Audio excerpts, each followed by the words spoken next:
If you're originating in 2025, then what you better do is raise your game. The days of people throwing deals at you are over.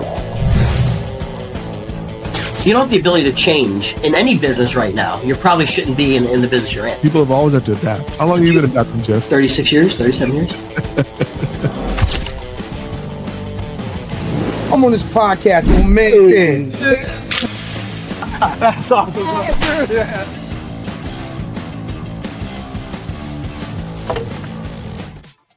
All right, everybody. Welcome back to another edition of Laughing Underneath the Podcast. And I'm just going to go right into it, man. This is my friend, Kevin DeLory, who's on here. Now, I'm so proud to call him my friend. You guys, I say that with all the earnestness in my heart. Kevin and I have been friends. I don't even know how many years. It feels like forever. I don't know. The reason I know we're friends is because we don't see each other every day. But when we talk, we don't ever miss a beat. And that's what I've always considered a true friend. So if you ever want to know Fabio's definition of friendship, that's what it is. So Kevin, how are you, my brother? I'm great. I can tell you when you're a good friend. When I'm down and out and I don't respond to anyone, and 60, 90 days later, the first thing I do is I said, oh, I missed a text from Fabio. I better call him back. And I called you 90 days later and you said, I said, I'm replying to your text. And you said, when did I send a text? I said, 90 days ago. But you were the first person I wanted to update. So that was very moving, man. That was definitely you caught me off guard on that one because obviously we'll talk about this later. But there were some videos that misdirected our attention. Let's put it that way. Yeah. For us that were not local to your market space, you know what I mean? But you're no strangers to podcast, and you I know that I'm actually drinking out of your mug today. So just FYI. Nice. You've turned the tables on me. You had your chance to ask me whatever you wanted to ask. And by the way, this is your second appearance on this show. By the way, I think you were in season 1. This is my first podcast in my renaissance. I haven't even done my own podcast back up and running. You are the first. That's awesome, man. I was the first text. I was the first podcast. That's right, buddy. Dude, that's pretty powerful shit, man. So Kevin, look, let's give the audience, and I've said this before about you, and I don't like if you don't know Kevin DeLory and you're in the mortgage business, like what rock have you been hiding under? Like him, hate him, love him, but you know the guy. It's just as simple as that. I don't know, and sometimes people say that about me, like if you don't know Fabi, then where the hell, I get that, I mean, but I feel the same way about you. Like you've been in this industry, you've made a name for yourself, you have done remarkably well, quite honestly, and you are one of those guys that is consistent. And I think consistency is a very, for me, synonymous with Kevin DeLory. Thank you very much. That means a lot coming from you. Yeah. You're way more consistent than I am. Let's just throw that out there as well.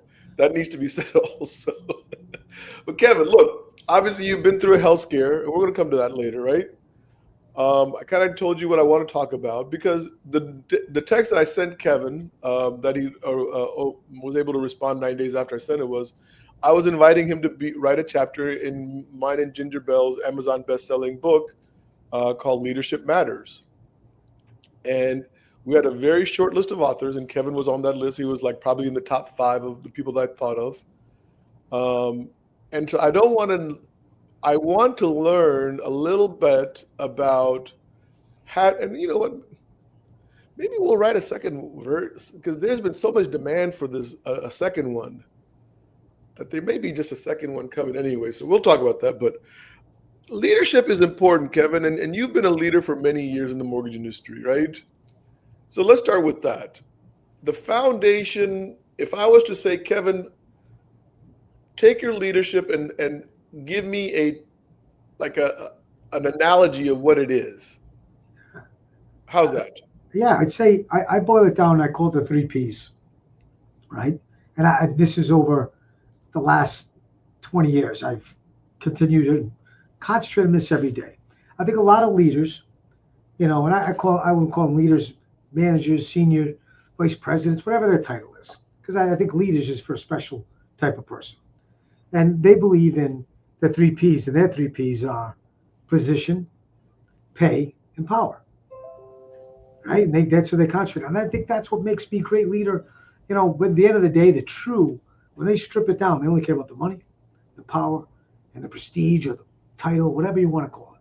Yeah. So that's their 3 Ps.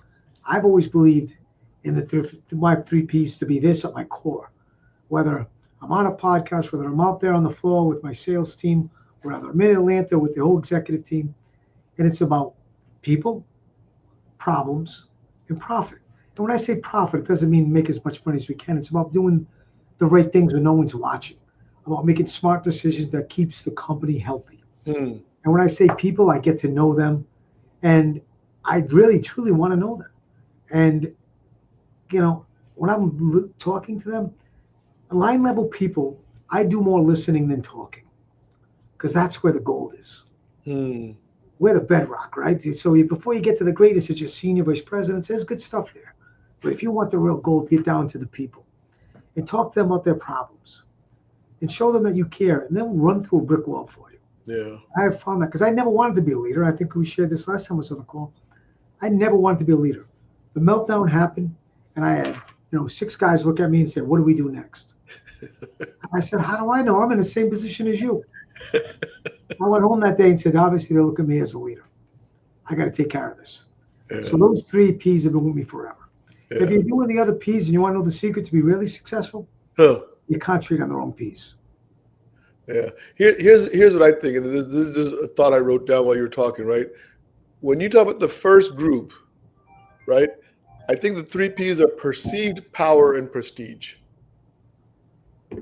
Because I think when you are chasing those power, prestige, and pay, I guess, right, it's perceived, because I found out in my career that it was never enough.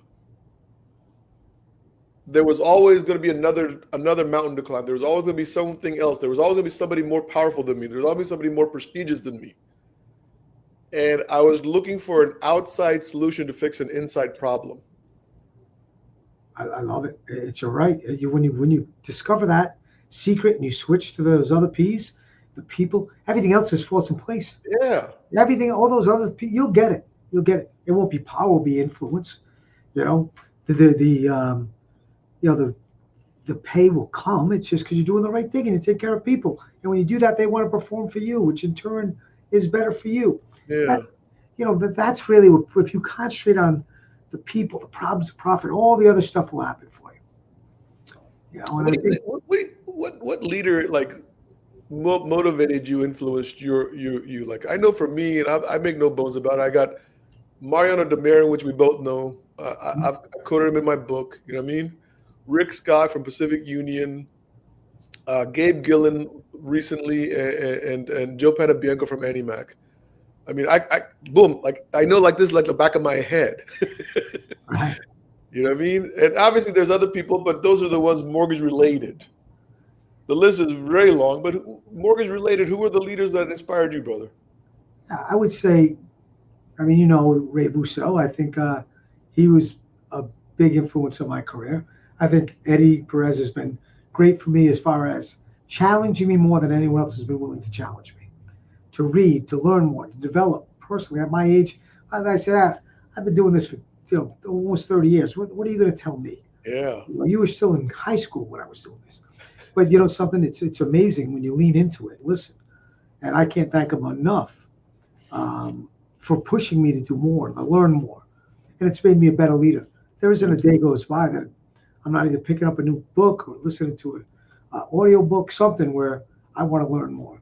But those guys, the real one person, early in my career, I tell everyone, I wanted to be a history teacher. I did not want to be in this business. But I realized I like money more than I like kids, except for my own. So I just didn't want to do it. And I remember meeting this guy. His name was Ken Casella. Flashy guy, owned a mortgage company. Used to ride around in a Dodge Viper, former model guy had everything you want. Every other guy, when you're 25 years old, like, I want to be that guy. Right? And I went to work for him. And one of the things, and I don't know if he taught me this or it was more about learning about myself. And he said, if I was in a foxhole and I yelled charge, would you charge? And I said, no, I wouldn't. He's like, what do you mean? I just hired you. You work for me. I don't care. I don't know you. And that comes from the way I was raised with my brothers. We were all about love, honor, and respect. And when I went to leave him to go into wholesale, he asked me the same question. And I said, 100%. You've taught me enough and I respect you enough that if you said charge, I would be out in front taking a bullet for you. Yeah. Those are the people that set me off to the trajectory I'm on today, where I really, truly support my people and care about them. Some shitty leaders will say too much. And I'll say, I disagree. As long as the company comes first, right? I mean, my first loyalty is to EPM. I got to make sure that's healthy. Yeah. It's like my marriage, right? I got to make sure my family's taken care of before I take care of someone else's. So I think there's definitely, people don't realize this. And when we're doing business, right? And when and Bill Bent from Academy Mortgage and a few other places that I met him at, really taught me that there is no such thing as a zero-sum game. People playing the zero-sum game are missing the big picture. Yeah. And it's more about, can we make money together? And so, by the way, in our first season, when you and I were on the phone or doing this podcast, we talked about brokers versus retail. And we were going to make a T-shirt that said #WeAreBetterTogether something. yes, yeah. And I want you to know something. Greg Shear from NFM Lending has taken that. I think I forgot what All Together now or something like that. And he's really pushed that movement that you and I, see, we didn't execute that idea, Kev. Well, hopefully he sends us a free shirt at least. I'm going to send him this clip that, in 2000, Kevin and I came up with this idea. And we were never given the proper credit that we deserve today. I love the fact that he's embracing community. I am big on community. Through everything in my life, my community's always been there for me. And I think what's one of the places we're a little weak in the mortgage industry is our community. We all look to put ourselves in subcategories of this community. And instead of all joining like realtors do, like we talked about, and just pushing ahead. So yeah, great for you, Greg. That's awesome to hear that somebody is running with that. No, he really is, and there's been some flack from some retail lender associations even.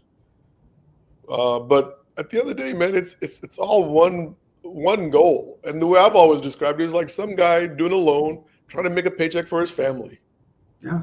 Why am I going to belittle him or whatever? Like he goes to work for an IMB or a broker shop. Who cares?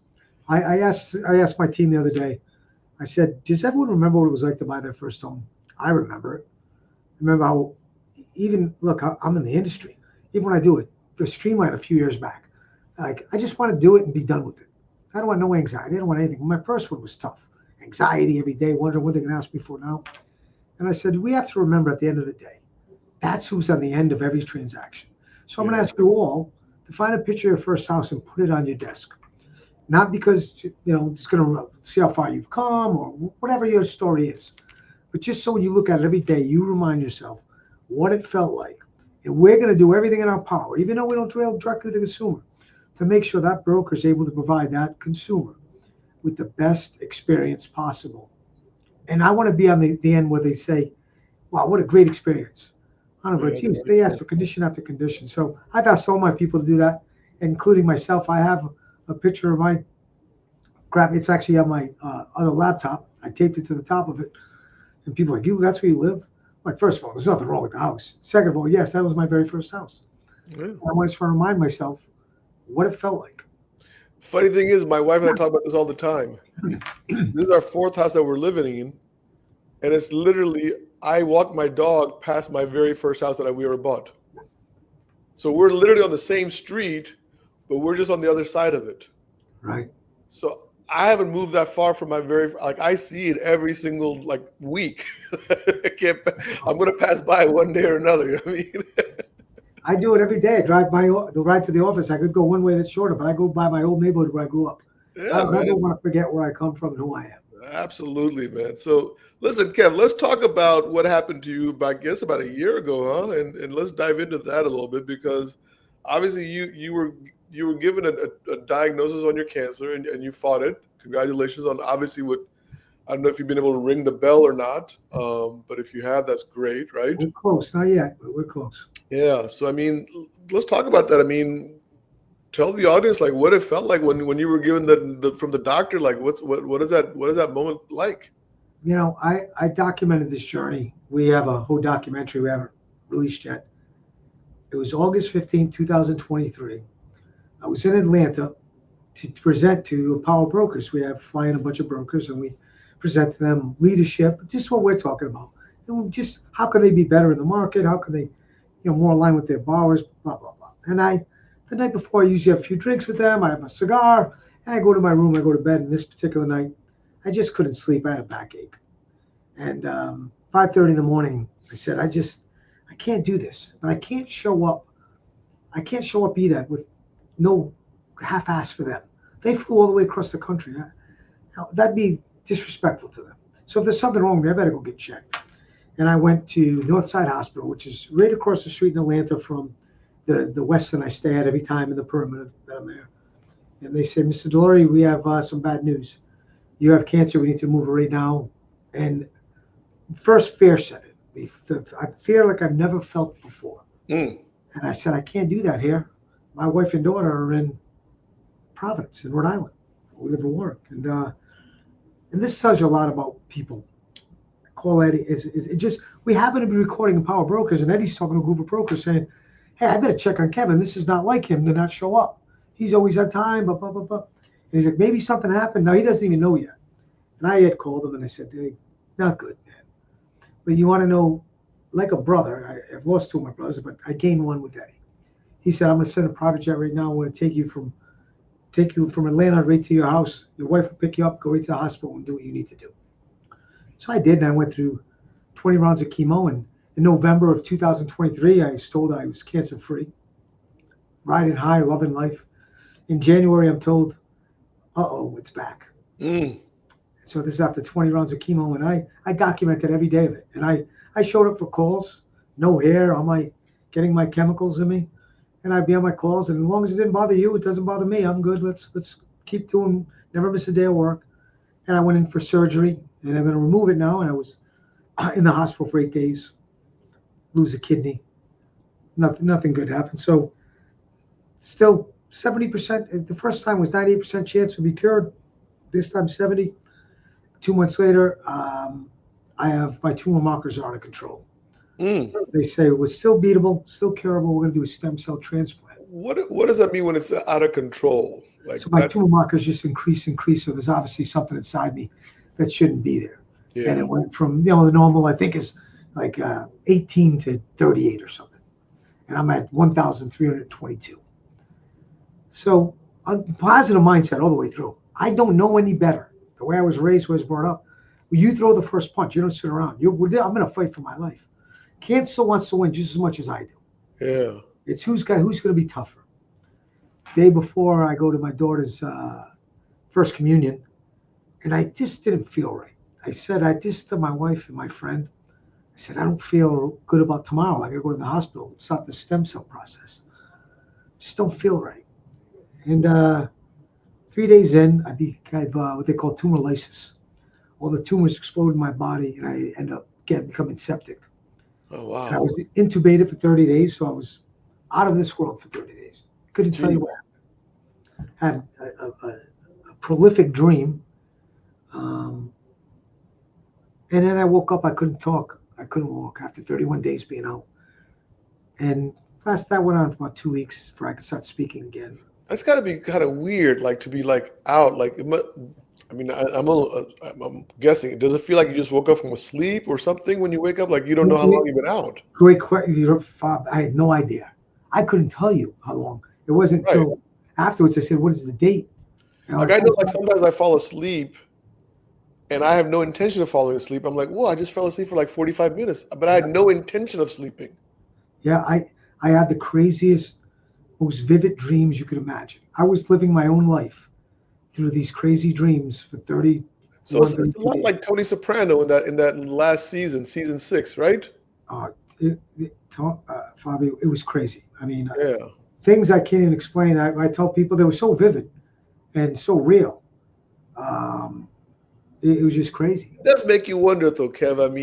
Because I look. I mean, my entire world today is way different than it was even 5 years ago, right? I believe in the afterlife. I believe in the spiritual energy. I believe in all that stuff, and I'm not ashamed to say that, right? And if people think I'm a crackpot, so be it. A lot of my dear friends have said, "Yeah, fine, whatever. You've lost it." I really believe that there is something else that we're tapping into. Yeah, I'll share one dream with you that is prolific in my life. I'll try my best not to get emotional through this, but so the one thing I remember more vivid than anything, as I went to sleep for the 31 days, I had a dream I was drowning in the ocean. And I was trying to slip away from the hand that was holding on to me. Mm. I wanted to give up. I had enough. And I slip it away, and the water's getting darker and darker the further I get away from the top. And then a hand comes in and pulls me out of the water. And I see the light as I'm coming up. I can see the sunshine, top of the water. And that's it. My I God. believe. I woke up now with no faith in God. Yeah. None. Why would you do this to me? Why would you do this? I believe it was my wife who was there every day for me, reading scripture. And I believe afterwards, I think I share with everyone. I walk around with these little Jesuses, and I don't push my religion. I've become very spiritual. Sure. Yeah. And if they want to listen, I give them one. I say everyone needs a little Jesus in their life because I believe some miracle happened that day. Because I was ready to give up. I signed a waiver saying that I don't want to be kept alive on a machine. And they did because my wife was such a beast saying, I don't care what he signed. He was under duress. I'm telling you, we're keeping him alive any way we can.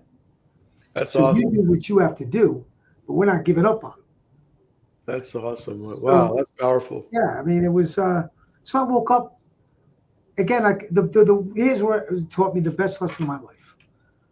I couldn't use my words. I could hear everything. Everything that was going on in that room, I heard it. I knew what people were saying about me. When my friends would come in, I would put their hand on my heart. I wanted to let them know, one, I'm alive, and two, I love you. And that's the only way I know how to do that. And it was frustrating because I like to talk, and no words are coming up in my mouth. And then I would use a letterboard to tell them what I want to say. And then they would play charades with me, like try to guess the word. And in my head, I'm like, shut up. Just shut up. Let me get the word out, So, but it's funny you mentioned my content, how no one knew because I was still posting content because I had so much of it. Yeah, because I thought you were fine, man. I thought you'd beat cancer. I thought you're making videos. You're like talking about this. You're talking about this, and I'm like, okay. That's what I texted you. Like, hey, Kev, let's write a book. Yeah, this was supposed to be. It was supposed to be easy, right? It was not supposed to go down this way. I was supposed to be in the hospital for 2 weeks, get two chemo, get a stem cell, go home for 2 weeks, go back, do the same thing all over, and then I'll be done. So for this to happen was, but I did lose my motivation. I did lose my fight. And I have a very good friend named Brad who came in and said, I want you to watch something. And he would show me my own videos. Yeah. And say, this is who you are. You are not. I was 120 pounds, bald head. You're not this guy in this bed. So snap out of it. I don't want to hear more of this shit. Because there was a tough time after that when I was awake. I was getting sick all the time. And I'm like, I didn't survive all this to die this way. Were you second guessing yourself after you came to and like what's going on? No, it was more about time is precious. I'm not going to waste another day. If I get out of here, there will not be another day. I am going to right my wrongs.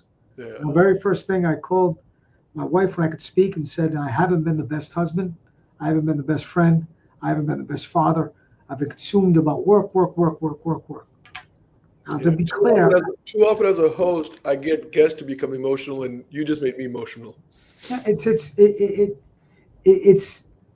It's a chance that my daughter cried. So I said, I know I haven't been a good dad.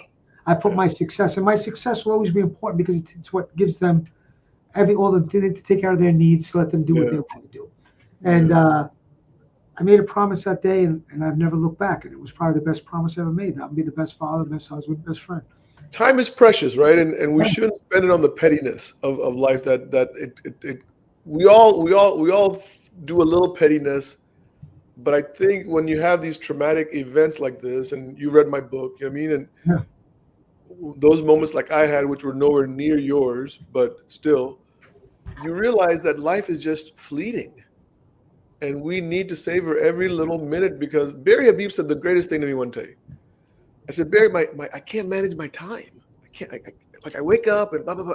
You know what I mean? And he's like, no, Fab, don't manage your time. He says, maximize it. And it literally changed the way I began to see time. Yeah. You know, it's like maximize, like if I'm with Kevin DeLory, like I am with Kevin DeLory, even if it's for 40 minutes, but that 40 minutes is mine and Kevin's. Yeah. I don't want to be interrupted. First thing my daughter does now when she comes home is daddy, runs to me, and we sit together for 30 minutes. Uninterrupted, me talking to her, how was school, what's going on. Yeah. And even now I tell her, I can't have a doctor's appointment until after 9. Why? I drop my daughter off every day at 8:30, and it's something I'm not willing to sacrifice. Yeah, good for you. The power of video, Kevin. We got to talk about that, because you made these videos, and you know, all of us thought you were doing well, right? So the power of video, you obviously knew to make these videos ahead of time, or something happened, because it was like you almost like blocked out the time to do all this. What was that you felt so like it was needed to be done? It was thought out. I mean, I said before I go in, I don't want to be anyone not to think about my messaging that I've spent so much time delivering. I want to continue to motivate people and continue to do these things. And I don't want people to worry about me. If we do this right, nobody will even know. You know, well, then all of a sudden it's just out of getting out because I disappeared off the face of the earth for 90 days. Yeah. But it is powerful. I was one night when I finally could speak, and I was starting to feel like more positive, you know, still in ICU, but I'm looking forward to get transferred to rehab. And one night a woman comes in and starts talking to me about she's having problems with her wife, and she's telling me this nurse. And I share my videos with her, a couple of them that talk about doing the right thing, all these things that were very personal to me. And she came back the next day and she said, "You're an amazing man." I said, "Really? I can't do anything. I can't move. My feet don't work. I mean, I'm kind of not much of a man right now." And she said, "No, I went home and I watched those videos. I feel so much better about my life. I'm probably going to leave my wife. I think it's the best thing. I can't be afraid of being alone. I can't afraid of tough times. You've inspired me." I was like, "Well, I didn't really want to ruin a marriage." She's like, No. This is what's best for me." Yeah. Those are the things that, you know, it just, I had to remind myself, because I was losing faith of all these things I said. I'm not fake. I've said these things, but my behavior of wanting to give up and my behavior of not wanting to get out of bed, do physical therapy, is not what I preach. So my buddies had to call me out and say, "This is not who you are." You know? When you watched your own videos laying in bed, what was that feeling like at that moment? Do you remember that feeling? I do. It was very emotional. It was very tough. I'm a tough guy, and I wasn't very tough. Yeah. This guy, what happened to this guy? I had to remember, it wasn't about the appearance. It wasn't about the hair. It wasn't about the suit. It was about the heart. It was about the mind. And I had a breakdown, and just like, this is me. It doesn't matter what I look like. It doesn't matter that I can't get up and walk right now. These people are taking care of me. It's so amazing. People don't understand. We focus on the wrong things. And I don't mean to say that like it's not. I hope people don't misunderstand me.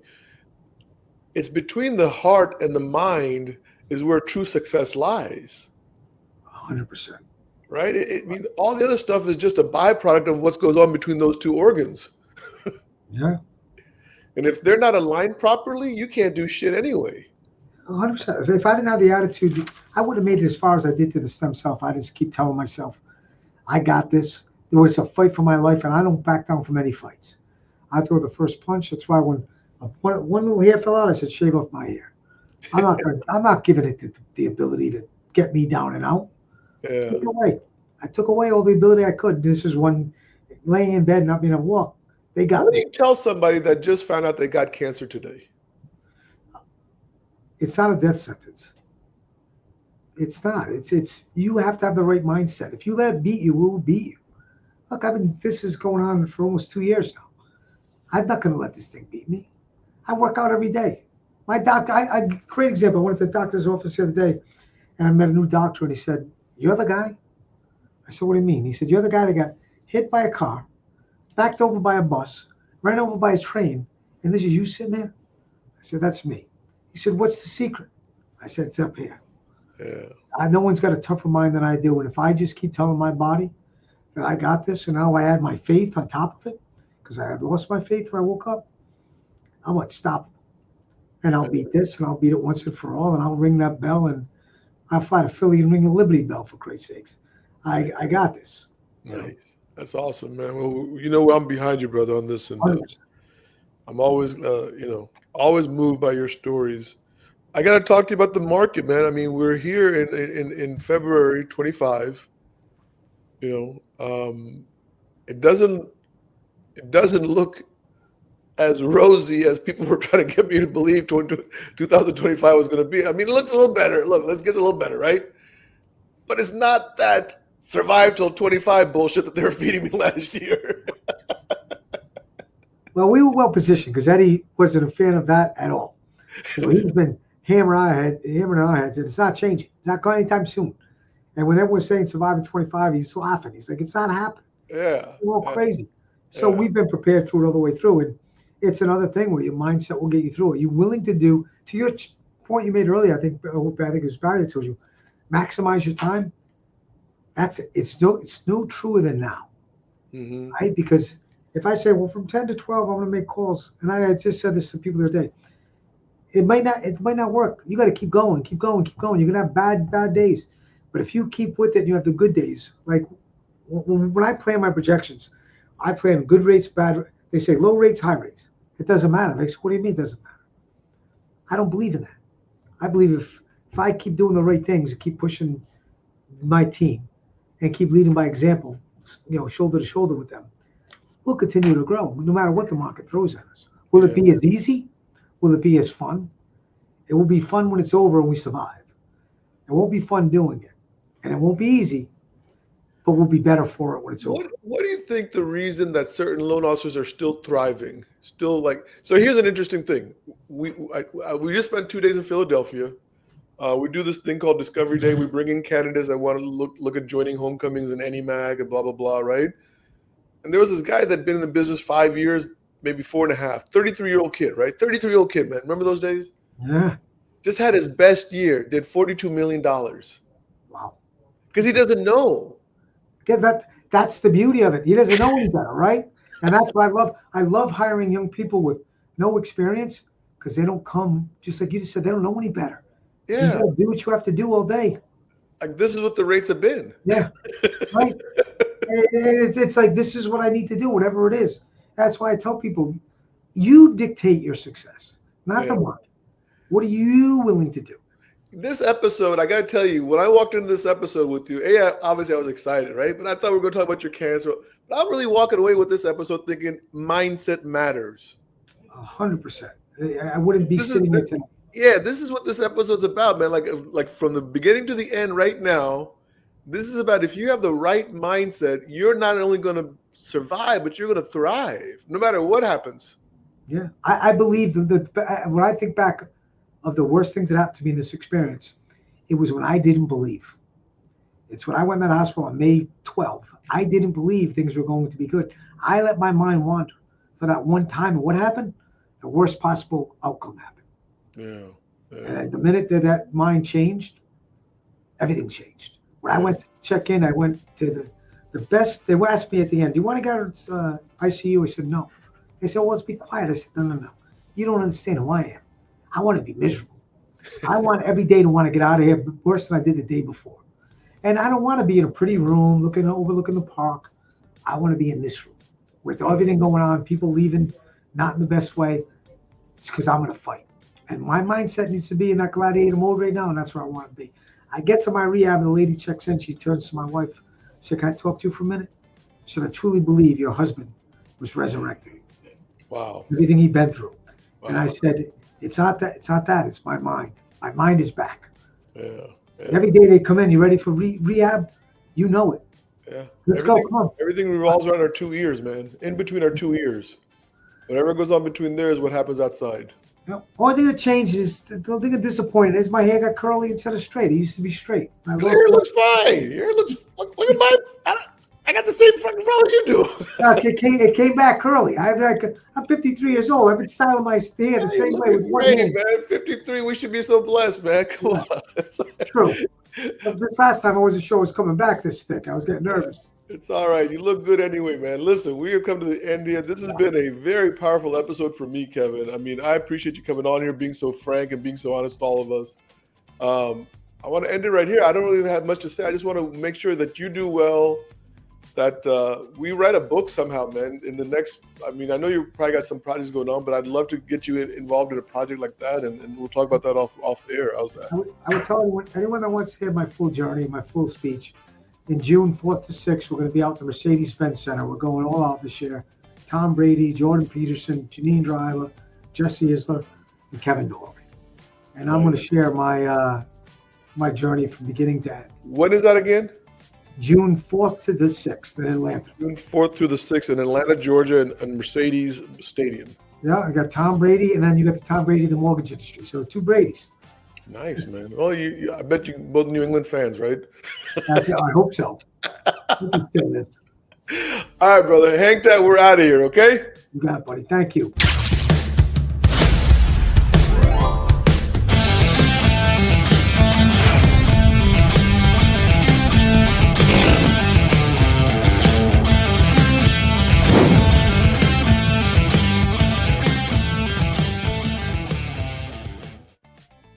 All right.